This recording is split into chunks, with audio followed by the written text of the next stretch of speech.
नमस्कार मंडळी, आईच्या पाहुणचारमध्ये मी आपलं स्वागत करते. मंडळी, आज आपण पारंपरिक पद्धतीने विरजण लावून रवाळ, कणीदार, लोणकडी, साजूक तूप कसे करायचे ते पाहू. मंडळी, विरजण कडवट न होता कणीदार रवाळ तूप होण्यासाठी तसेच साजूक तूप कडवताना घेण्याची काळजी, अशा छोट्या छोट्या टिप्स सहित लोणकडी तूप कसे कडवायचे हे पाहण्यासाठी हा व्हिडिओ शेवटपर्यंत नक्की पहा. मंडळी, साजूक तूप बनवण्यासाठी मी म्हशीच्या दुधाचा वापर करत आहे. म्हशीच्या दुधावरील साईचा थर छान जाड निघतो. रोजच्या अर्धा लिटर दुधापासून निघालेली 15 दिवसाची साय साजूक तूप बनवण्यासाठी लागणार आहे. मंडळी, पहिली टीप म्हणजे पारंपरिक पद्धतीने तूप बनवताना प्रथम दूध चांगले तापवून घ्यायचे. हे दूध साधारण तापमानाला आल्यावर फ्रीजमध्ये ठेवून दुधावर जाड साईचा थर येऊ द्यावा.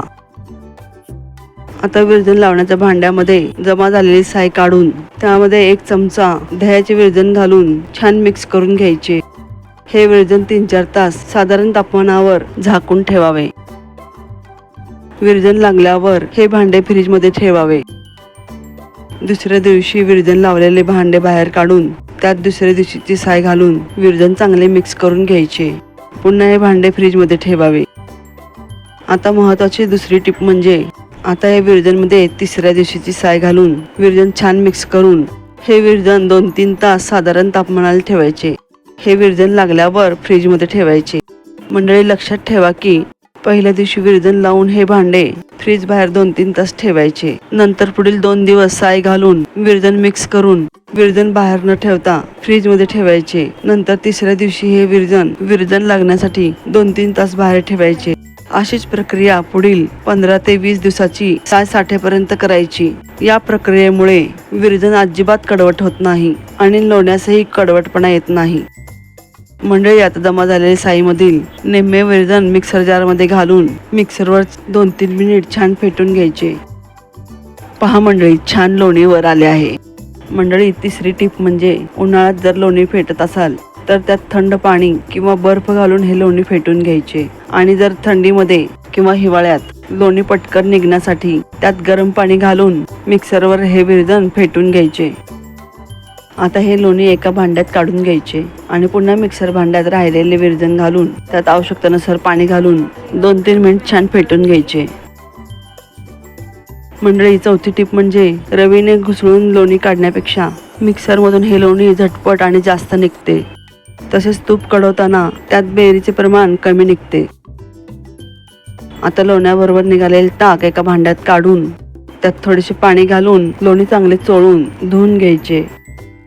त्यामुळे लोण्यातील जो काही आंबटपणा किंवा जरासाही कडवटपणा असेल तर तो निघून जातो. पहा मंडळी, 15 ते 20 दिवसाच्या साईचे साधारण अर्धा किलोच्या वर लोणी निघाले आहे. मंडळी, मी तुम्हाला आठवण करू इच्छिते की तुम्ही माझ्या चॅनलला पहिल्यांदा व्हिजिट करत असाल तर सबस्क्राईब करायला विसरू नका. लोणी काढून जे ताक शिल्लक राहते त्याची कढी छान होते. तसेच ढोकळा आणि मठ्ठा छान होतो. मंडळी, आता आपली 5वी टीप म्हणजे तूप रवाळ होण्यासाठी त्यामध्ये चिमूटभर मीठ घालायचे. आता हे लोणी कढवण्यासाठी गॅसवर मंद आचेवर ठेवावे. तूप कडवताना 1 मिनिटभरही गॅस समोरून हलता कामा नाही, अन्यथा तूप उतू जाते. चमच्याने तूप सारखे ढवळत राहावे. जसे लोणी वितळू लागेल तसे तूप सुटू लागते. तळाला थोडीशी बेरी राहते. ही बेरी खरपूस होईपर्यंत तूप कडवायचे. बेरी थोडीशी जरी कच्ची आणि पांढरट राहिली तर तुपास खमंग चव आणि वास राहत नाही. म्हणून तूप छान लालसर होईपर्यंत कडवायचे. बेरी जर जास्त करपली तर तुपास करपलेला वास लागतो आणि तुपाची चवही बिघडते. त्यामुळे तूप कडवताना ही काळजी घ्यावी. तूप छान खरपूस कडवून झाले आहे. आता हे तूप स्वच्छ साफ केलेल्या बरणीमध्ये गाळून भरायचे. मंडळी, ही निघालेली बेरी गरमागरम मेथकूट भाताबरोबर खाण्यास छान लागते. मंडळी, हे निघालेले साजूक तूप जसजसे थंड होईल तसे ते दाट होऊन तूप रवाळ आणि कणीदार होते. पहा मंडळी, हे साजूक तूप कसे रवाळ झाले आहे. मंडळी, तुम्हाला पारंपरिक पद्धतीने साजूक तुपाची रेसिपी आवडल्यास लाईक, शेअर, कमेंट आणि सबस्क्राईब करायला विसरू नका. पुन्हा भेटूया एका नवीन रेसिपीसह.